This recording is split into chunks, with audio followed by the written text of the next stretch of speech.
Welcome back to CAN, Caribbean Affiliate News. My name is Siobhan Gobin. This segment of the news is sponsored by Claire. The options for travel from Cuba to Jamaica each year have been boosted with yesterday's official launch of Aerogaviota's scheduled air service between Havana and Kingston. The airline has been operating chartered flights to Kingston for the past 3 years.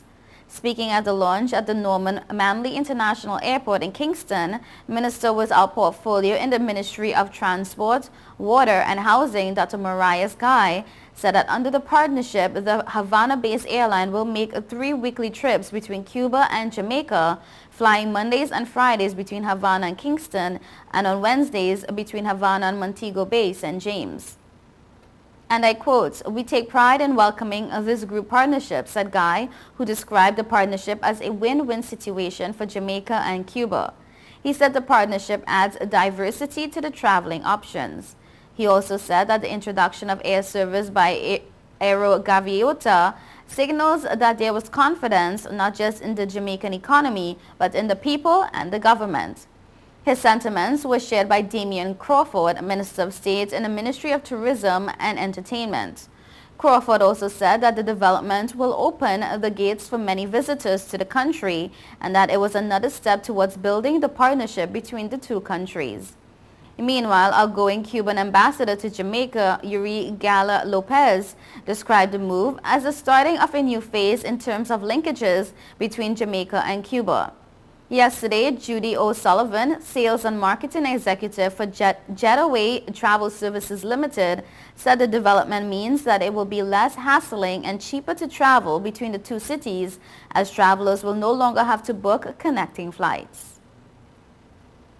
In the Dominican Republic, the Plant Quarantine Division has revealed that it will seek police intervention in its efforts to curb the spread of Black Sigatoka disease on the island. Acting head of Plant Quarantine Division, Joseph Blandford, told Dominica Vibes on Monday that some farmers who do not comply with the regulations are hindering all efforts at eradicating the disease.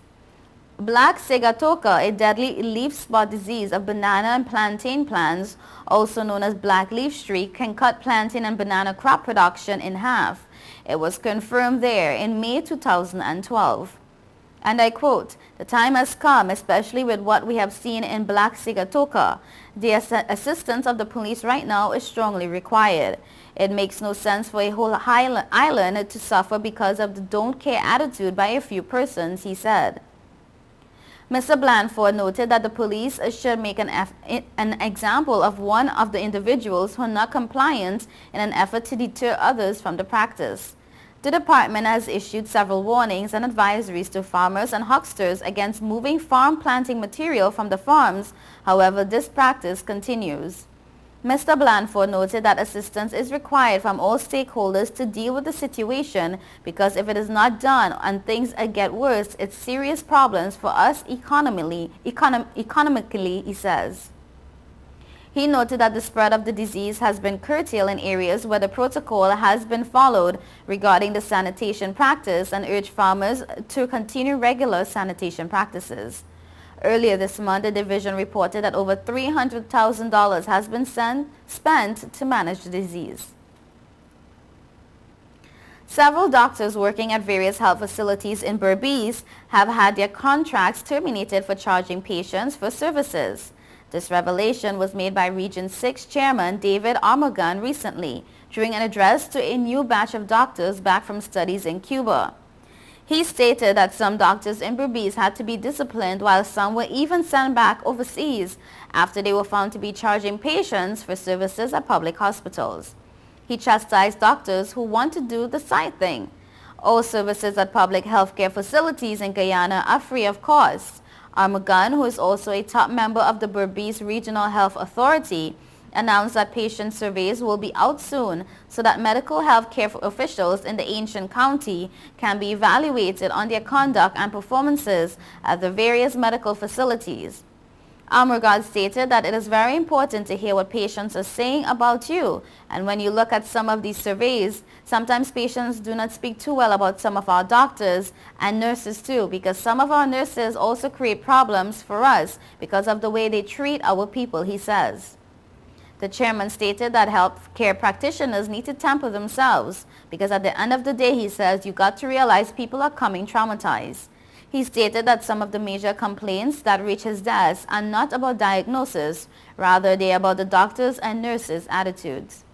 He added that every single day, especially in the media, the health sector is under the microscope. Amurugan stated too that inasmuch that the publicity has helped the healthcare officials and system to be better, it also has a damaging impact which we have to correct over time. He's calling on all healthcare practitioners in Berbice and Guyana as a whole to correct that image which is not so good in the eyes of the public. In Jamaica, haunted for more than 2 years by the specter of corruption over the Jamaica Development Infrastructure Program that he managed as Transport and Works Minister, Mike Henry got something for which he has clamored for over a year. It took an impending leadership challenge for Henry, the outspoken politician, to get some reprieve of sorts after being banished to the fringes of the Jamaica Labour Party. In what appeared to be a strategic move Sunday, the JLP leadership hopeful Audley Shaw extended apologies for the hurt inflicted on the estranged veteran member. Shaw contended that neither he nor any other member of the JLP should be credited with the initial agreement between China and Jamaica. Shaw said it was Henry who negotiated the initial loan of $350 million to be matched by Jamaica's injection of $50 million for a total of $400 million for the implementation of that program. He said a report commissioned by Henry's successor, Dr. Omar Davies, when the government changed, found that Henry had done no wrong. But while it was Davies who commissioned the audit, it was former Prime Minister Bruce Golding and then his successor Andrew Holness who sidelined the protesting Henry. You're watching Caribbean Affiliate News. Stay tuned.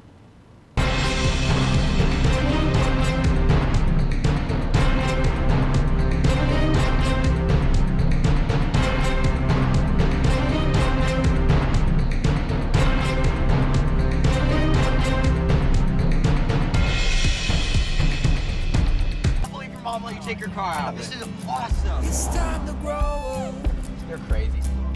Little wildflower. Go faster. Stop. It'll all be alright. I raised my son to be careful, Hey, sweetie. Hey, Mom. but just to be safe, So don't you worry. I got a Subaru. Love. It's what makes a Subaru a Subaru. Coleman Subaru, 1710 North Alden Avenue, Ewing, New Jersey, or colemansubaru.com. Since we announced Sign and Drive with zero out of pocket and low monthly payments, cars been flying out of Bronx Honda at a record pace. Whoa! New Accord with zero out of pocket for $249 a month, or new Civics just $199 per month, or save thousands with 0% financing.